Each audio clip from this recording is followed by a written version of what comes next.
Tom sat at his desk, the soft hum of the office around him fading into the background as his eyes scanned the screen in front of him. It was late for a Wednesday, and he had almost finished reviewing a stack of reports, but something tugged at his mind. A nagging feeling, sharp and insistent. Rachel had told him she'd be working late, a last-minute deadline she had to meet. It wasn't unusual for her to work long hours. Her career was important to her. Always had been. He respected her ambition, even if it sometimes kept her away more than he liked. But tonight something felt different. It was nearing 9 p.m. and Tom had been trying to focus, but his thoughts kept drifting back to her. He picked up his phone, tapping out a quick text. "How's the deadline going?" He wasn't one to check in constantly, but tonight he needed to hear from her. Her response came swiftly. "Still working. Deadline is brutal." Something about the curt reply didn't sit right. She had always been more conversational, especially after a long day of work. It didn't make sense that she'd be this short, this detached. But he brushed the thought aside, telling himself he was just overthinking. After all, he trusted her. Or at least, he thought he did. Tom leaned back in his chair, taking a deep breath and glancing at his phone once more. He tried to focus on the task at hand, but found his mind wandering back to her. He ran his fingers through his hair and opened his social media app absent-mindedly. It was then that he saw the post. A group photo from one of Rachel's co-workers, a casual shot from a happy hour gathering. At first glance, there was nothing remarkable about it. A handful of colleagues smiling at a bar, drinks in hand. But his eyes narrowed as he scanned the faces in the photo. He recognized everyone. Rachel's co-worker, Sarah, smiling widely in the front. There was Tom's old college buddy, Nate, in the back. But then, there she was, Rachel, her arm around Nate's shoulder, a glass of wine in hand, her head tilted back in laughter. It was a side of her Tom hadn't seen in a long time. Carefree, unburdened. The photo was time-stamped 8:15 p.m. His heart thudded in his chest as the realization settled in. Rachel wasn't at the office. She wasn't even close. She was at a bar, having a drink with people she hadn't mentioned in her texts or conversations. And as his finger hovered over the screen, the truth began to form in his mind. Rachel wasn't working late. She was lying. Tom stared at the photo, the evidence undeniable. The small thread of doubt that had been gnawing at him for weeks was now fully unraveled. His instincts had been right. Something was wrong. And tonight he was going to find out just how deep the lies went. The next few hours were a blur for Tom. The excitement of discovery, the anger, and the confusion all merged into a haze as he sat motionless in his office, staring at the image of Rachel laughing with her colleagues. It was still early, just after 9 p.m., but it felt like the day had stretched into an eternity. His mind raced, piecing together fragments of their conversations over the past few weeks. Rachel had been distant lately, often absorbed in her phone, her responses short, her body language closed. He chalked it up to stress, the pressures of her job. But now, in the face of the undeniable proof, all those little inconsistencies started to feel like part of a larger, darker picture he hadn't wanted to see. Tom took a deep breath and forced himself to think clearly. His first impulse was to call her, to confront her right there and then, but he knew that would be reckless. He wasn't just reacting out of hurt. He was hunting for the truth. He needed more than a single photo to tear down the walls of deception. What if she had a reasonable explanation? He couldn't let his emotions cloud his judgment. Instead, he decided to dig deeper. He opened his social media app again, the photo still hanging in the background of his mind like a haunting echo. His fingers hovered over the screen as he considered his next move. It wasn't like Rachel to post on social media so casually, but there were others in the picture. Friends, co-workers, and someone would have tagged her. If she was trying to cover up her whereabouts, it was possible that someone else had inadvertently exposed her. Tom scrolled through the comments on the photo, his eyes scanning for any mention of Rachel. His fingers froze when he saw it. A comment from Ethan, the charming co-worker she had always spoken highly of. Ethan, the one who had always been there at office gatherings, who made everyone laugh with his jokes and shared after-work drinks with the team. Tom had always thought of him as just another colleague, but tonight, in the cold light of evidence, he saw something more. "Great time tonight. We should do this again soon," Ethan's comment read. The hair on the back of Tom's neck stood up. "We should do this again soon." He reread the phrase over and over, each time it sinking deeper into his gut. There was no way Rachel had just happened to be at the same bar as Ethan and everyone else. No, this wasn't an accident. This wasn't a coincidence. This was planned. And the more Tom thought about it, the more his suspicions turned into something darker. This wasn't just about a late-night deadline. Rachel was seeing Ethan. She was seeing him behind Tom's back. Tom scrolled further, looking for more clues, his pulse quickening with each passing second. He pulled up Rachel's location from her tagged photos and checked the time of the post again. 8:15 p.m. Ethan had been right, there beside her, laughing, drinking. The casual nature of the post sent a sharp pang of betrayal through Tom's chest. It wasn't just that she was lying, she had been building a life, a narrative. And he had been excluded from it. He took another breath, trying to steady his thoughts. This wasn't the first time he had suspected something was off in their relationship, but it was the first time he had the proof. And now that he had it, the question became, what was he going to do with it? How would he confront her? And more importantly, what was he going to ask her when everything came crashing down? The clock on his desk ticked louder now, each second a reminder of the decision he had to make. He couldn't wait any longer. The discovery was complete. His gut had been right all along, and he now had everything he needed to expose the truth. But how far would he go? How much damage would the truth inflict? The weight of it pressed down on him, but there was no turning back. The lies had unraveled, and it was time to face the consequences. The evening was heavy, oppressive, and Tom felt as though the walls of the apartment were closing in around him. He stared at the phone in his hand, still gripped by the moment he had discovered the truth. The photo, the comment, the unmistakable absence of the excuse Rachel had given him only hours before. It was all too much to ignore.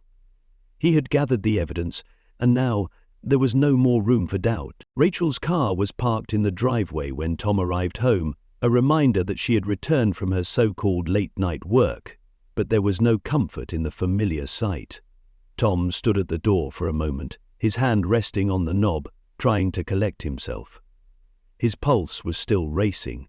He knew that once this conversation started, nothing would ever be the same. For the most part, there had been nothing to join. He stepped inside and called out, "Rachel?" His voice was steady, almost too calm for the storm that was brewing inside him. The apartment was quiet, too quiet. He heard the faint hum of a TV from the living room, and moments later she appeared in the doorway, looking like she had just come from the shower, her damp hair tousled and her robe wrapped around her body like a shield. "Hey, you're home early," she said, giving him a smile that didn't quite reach her eyes. Tom didn't respond immediately. Instead, he walked over to the kitchen counter and set his phone down in front of her, the photo of her and Ethan still visible on the screen. She noticed it almost immediately, her gaze shifting to it with a flicker of hesitation, before returning to him. "Do you know what this is?" Tom asked, his voice tight though controlled. Rachel's expression faltered. "What are you talking about, Tom?" she asked, feigning confusion. Is that a picture from the office party?" She gave a small laugh, but there was no mirth in it. Her voice rose. Tom didn't flinch. He had been prepared for this. "No, Rachel," he said, his tone lowering with deliberate slowness. "This is a photo of you at a bar with Ethan at 8:15 p.m. while you told me you were working late." Rachel's face tightened, her lips pressing into a thin line as she glanced at the phone again. There was no escaping it now. Tom's eyes never left her face, searching for any sign of guilt, any attempt to defend herself. But Rachel didn't look guilty. She looked cornered. "Tom, she started, but Tom cut her off. "No," he said, his voice hardening. "No more excuses, Rachel. You've been lying to me. For how long exactly? The words felt strange in his mouth, foreign and bitter.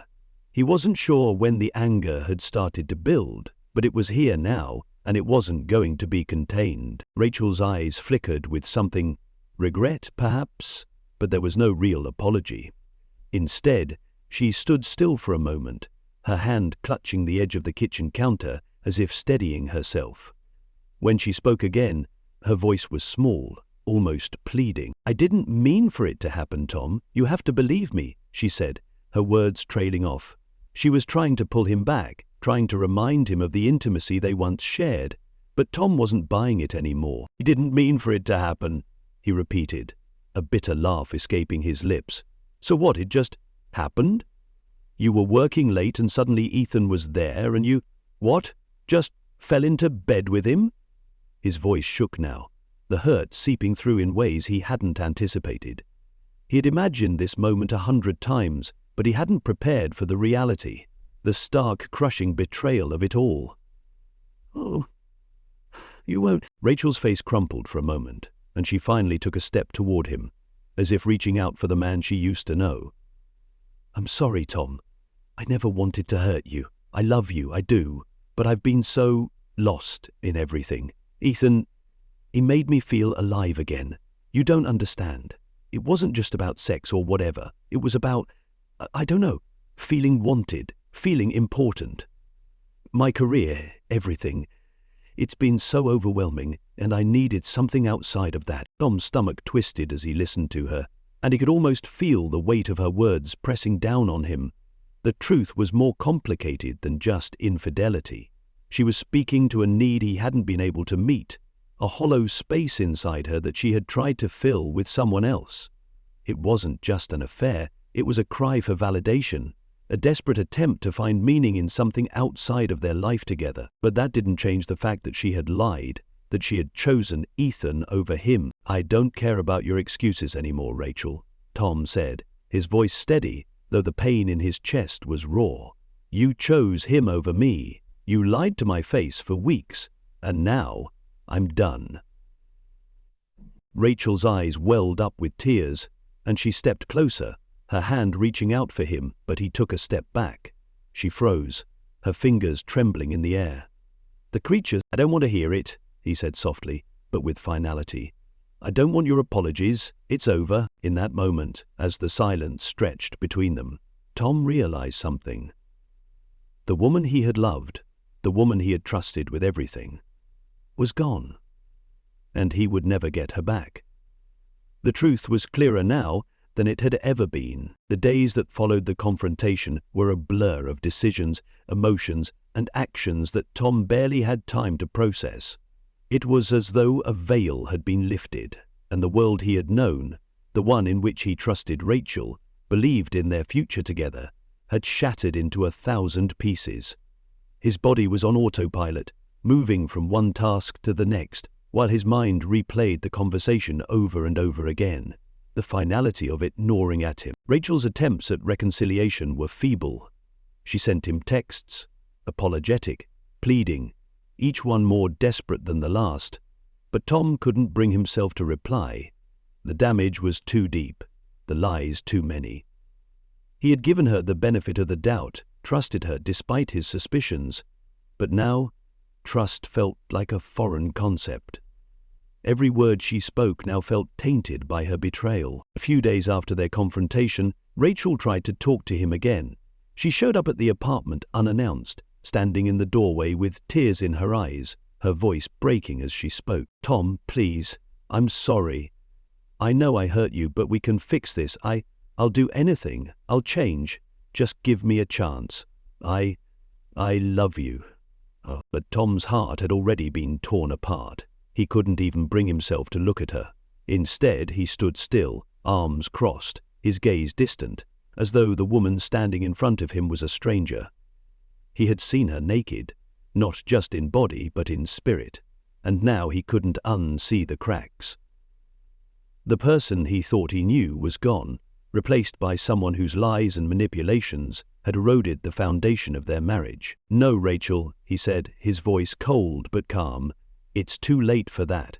I've already made my decision. I'm filing for divorce." The words were final, like a door slamming shut. Rachel's face crumpled, the tears flowing freely now as she sank to her knees. "Please, Tom, don't do this. You can't just throw away everything we've built." Tom took a step back, his heart heavy with the weight of the decision he had made. He had loved her once, loved her deeply, but now all that was left was a hollow shell of what had been. "You threw it away, Rachel. I didn't. You made your choice." The divorce papers were filed a week later, and Tom's life became a blur of lawyers, paperwork, and formalities. The weight of it all pressed on him in ways he hadn't expected. It wasn't just the end of his marriage. It was the end of a part of himself. The man who had believed in love, in loyalty, in the promise of forever. That man was gone, and in his place was someone who understood the cost of betrayal all too well. Meanwhile, Rachel spiraled. Her colleagues at work, who had once admired her ambition and drive, now whispered behind her back. Her reputation, carefully crafted over the years, began to crumble under the weight of the affair. Ethan, too, was feeling the fallout. Though he had tried to downplay his involvement, his casual attitude toward the affair began to catch up with him. His colleagues, once supportive, now looked at him with a mixture of pity and judgment. The man who had always been so confident, so sure of his own charm, now walked around with a cloud of guilt hanging over him. Rachel attempted to salvage some semblance of her career, but it was clear that the damage was too deep. Meetings were uncomfortable. Conversations with clients were strained. People who had once been her friends now avoided her, unwilling to get caught up in the mess she had created. Tom, on the other hand, took solace in the quiet. In the weeks following the divorce, he threw himself into his work, focusing on his career and rediscovering a part of himself he had neglected in the shadow of his marriage. But there were moments, late at night, when the house was still, when the memories of Rachel's laughter, their trips together, the plans they'd made, would come flooding back. Those moments left him hollow, but they also left him with an understanding he hadn't had before.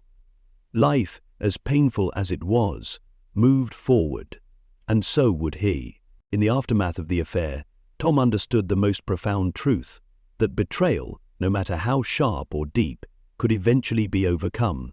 The wounds would heal, time would dull the edges, and eventually he would find his way back to himself. The delightful tuberculation made Tom's blood simmer. As for Rachel, her life was in pieces, and she would have to pick up the broken fragments alone. She had chosen her path. Now she would face the consequences of the life she had built on lies.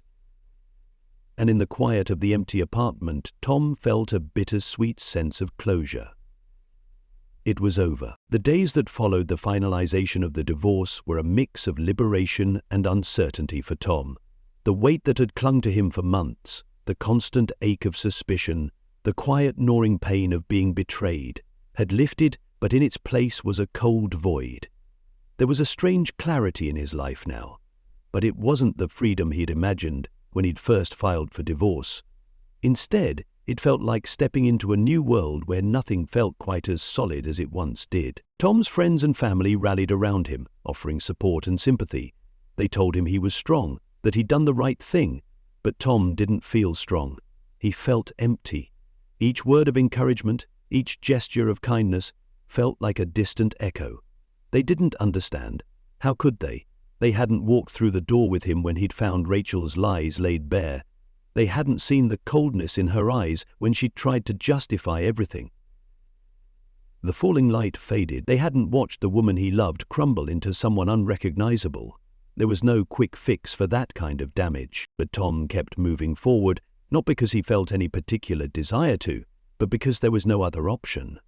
The rhythm of his days became a routine. Work, gym, eat, sleep. There were moments when the silence of his apartment would pull him under, and he would lie awake at night, staring at the ceiling, replaying the old memories. His thoughts would wander to the person Rachel had been before everything fell apart, the woman he had married, who had once made him laugh, who had held his hand through the good times. That version of her still lingered in his mind, like a fading photograph. But the woman she had become, deceptive, self-serving, distant, felt like someone entirely different. Our identity has been untracked. The man who had objected now feels like someone entirely different. At work, things felt detached. His colleagues were supportive, of course, but the air of sympathy in their voices grated on him.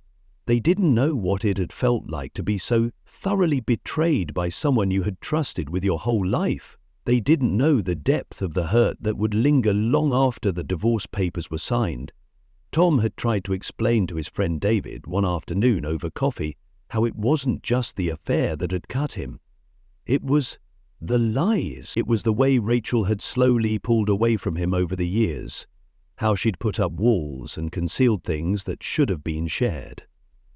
But David didn't quite understand, and neither did anyone else. In the weeks that followed, Tom found solace in the mundane. A long walk through the park, the steady rhythm of his feet against the pavement, became his escape. The small things, cleaning the house, reorganizing his closet, cooking meals for himself, gave him purpose. And slowly, those little actions began to stitch together the fabric of his new life. They were small steps, but they were progress. He wasn't healed, but he was learning how to live again. Meanwhile, Rachel's world was unraveling, in ways Tom had expected but never fully anticipated. Her once pristine reputation had been tarnished, her affair with Ethan the subject of whispers among colleagues. Though she tried to keep up appearances, it became increasingly clear that her professional relationships were damaged beyond repair. Her charm, once so magnetic, was now seen as hollow and insincere. The friends who had once congratulated her on her successes were now reluctant to even return her calls. The office, where she had once been a rising star, felt like a cold, empty place. Ethan too felt the sting of the fallout. His charm had never been enough to shield him from the consequences of his actions. The gossip about his involvement with Rachel spread quickly, and despite his attempts to downplay the affair, the truth had spread like wildfire. His reputation, once solid, began to fray. Colleagues who had once sought his advice now avoided him. Even his casual relationships with others began to suffer. Ethan had always been the kind of man who prided himself on his confidence, on his ability to get what he wanted. But now, as he sat alone in his apartment at night, staring at the empty space, the weight of his choices seemed unbearable. One evening, Tom ran into Ethan at a local bar. He hadn't expected to see him, didn't really want to. But there Ethan was, nursing a drink at the end of the bar, looking much smaller than he had in the office. Tom had always seen him as the confident, smooth-talking professional, the kind of man who had been backed into a corner, a man who had no idea how to fix the mess he had made. Crane frowned as he watched Tom plying Constance play at the game of baseball with Mia. Titchens seemed to have simplified it. They didn't speak at first. Tom ordered a drink and took a seat at the other end of the bar. But after a few minutes, Ethan turned toward him, his face a mixture of guilt and resignation. "I guess I owe you an apology," Ethan said, his voice low. Tom didn't react at first. He didn't need to hear it. But eventually he looked up at Ethan, meeting his gaze. "You don't owe me anything," Tom said quietly. "I'm not the one you have to answer to." Ethan swallowed hard, his face reddening. "I never meant for any of this to happen. It just got out of hand. I was weak. Tom shook his head. "We all make choices, Ethan, and we all have to live with them. I'm done. I don't need your apology." The silence that followed was heavy, and when Tom left the bar that night, he realized that the final piece of closure had clicked into place. Ethan, like Rachel, would have to reckon with the consequences of his actions. But Tom was no longer part of that story. He was free. Free from the lies, the deceit, the betrayal. And though it was a painful freedom, it was his. The journey to reclaim his life had been long and difficult, but it had also made him stronger, more aware of his own worth. And in the quiet of the night, with the city stretching out before him, Tom knew he was finally ready to let go.